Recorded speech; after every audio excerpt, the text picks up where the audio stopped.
ರಾತ್ರಿಡೀ ಫ್ಯಾಮಿಲಿಯೊಟ್ಟಿಗಾಗಿ ಕೂತು ಊಟ ಮಾಡಿದ್ರು. ನಗುನಗುತ್ತಲೇ ಕಲ್ಲಂಗಡಿ ಹಣ್ಣು ತಿಂದ್ರು. ಆದ್ರೆ ಅದೇ ಹಣ್ಣು ಅವರ ಪಾಲಿಗೆ ಯಮನ ಪಾಶ ಆಗುತ್ತೆ ಅಂತ ಯಾರು ತಾನೇ ಅಂದ್ಕೊಂಡಿದ್ರು. ಮುಂಬೈನ ಭೆಂಡಿ ಬಜಾರ್ನಲ್ಲಿ ಒಂದೇ ಕುಟುಂಬದ 4 ನಿಗೂಢವಾಗಿ ಸಾವನ್ನಪ್ಪಿದ ಪ್ರಕರಣ ಈಗ ದೊಡ್ಡ ತಿರುವು ಪಡೆದಿದೆ.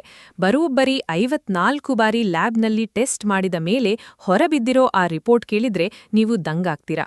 ಆ ಕಲ್ಲಂಗಡಿ ಹಣ್ಣಿನೊಳಗೆ ಇಲಿ ವಿಷ ಸೇರಿದ್ದು ಹೇಗೆ? ಕಲಿನಾದ ವಿಧಿವಿಜ್ಞಾನಿ ಅಧಿಕಾರಿಗಳು ಈ ಸಾವಿನ ರಹಸ್ಯವನ್ನ ಬಿಡಿಸಿದ್ದಾರೆ. ಹಣ್ಣಿನೊಳಗೆ ಸತುಫಾಸ್ಫೈಡ್ ಅನ್ನೋ ಡೇಂಜರಸ್ ಇಲಿ ವಿಷ ಇತ್ತು.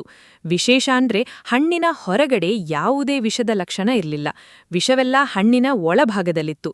ಈ ವಿಷ ಹೊಟ್ಟೆಗೆ ಸೇರಿದ ತಕ್ಷಣ ದೇಹದಲ್ಲಿ ಫಾಸ್ಫೈನ್ ಅನಿಲವನ್ನ ಸೃಷ್ಟಿ ಮಾಡುತ್ತೆ. ಈ ಅನಿಲ ಶ್ವಾಸಕೋಶಕ್ಕೆ ಹೋದಾಗ ಆಮ್ಲಜನಕದ ಮಟ್ಟ ದಿಢೀರ್ ಕುಸಿಯುತ್ತೆ. ಅದಕ್ಕೆ 12 ವರ್ಷದ ಪುಟ್ಟ ಮಗು ಝೈನಬ್ ಮೊದಲು ಸಾವನ್ನಪ್ಪಿದ್ಲು. ಕುಟುಂಬ ಸದಸ್ಯರು ವಾಂತಿ ಮಾಡಿದ್ರಿಂದ ವಿಷದ ಕುರುಹು ಪತ್ತೆ ಮಾಡೋಕೆ ವಿಜ್ಞಾನಿಗಳಿಗೆ 54 ಸುತ್ತಿನ ಪರೀಕ್ಷೆ ಬೇಕಾಯಿತು. ಈಗ ಪೊಲೀಸರ ಮುಂದೆ ಇರೋ ದೊಡ್ಡ ಪ್ರಶ್ನೆ ಒಂದೇ: ಕಲ್ಲಂಗಡಿ ಹಣ್ಣಿನೊಳಗೆ ವಿಷ ಬಂದಿದ್ದು ಹೇಗೆ? ಇದು ಮಾರಾಟಗಾರನ ಕಡೆಯಿಂದಾದ ತಪ್ಪ ಅಥವಾ ಯಾರಾದ್ರೂ ಉದ್ದೇಶಪೂರ್ವಕವಾಗಿ ಹಣ್ಣಿನೊಳಗೆ ವಿಷ ಹಾಕಿದ್ದಾರಾ? ದೊಕ್ಕಾಡಿಯ ಮನೆಯಲ್ಲಿ ಯಾವುದೇ ಇಲಿ ವಿಷದ ಸುಳಿವು ಸಿಕ್ಕಿಲ್ಲ.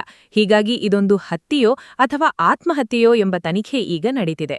ಹಣ್ಣು ತಿಂದ ಕೂಡಲೇ ಆಸ್ಪತ್ರೆಗೆ ಹೋಗಿದ್ರೆ ಅವರನ್ನ ಉಳಿಸಬಹುದಿತ್ತು ಅಂತ ವೈದ್ಯರು ಹೇಳ್ತಿದ್ದಾರೆ. ಇಂತಹ ಇನ್ವೆಸ್ಟಿಗೇಟಿವ್ ಸ್ಟೋರಿಗಳಿಗಾಗಿ ನಮ್ಮ ಚಾನೆಲ್ ಸಬ್ಸ್ಕ್ರೈಬ್ ಮಾಡಿ. ಧನ್ಯವಾದಗಳು.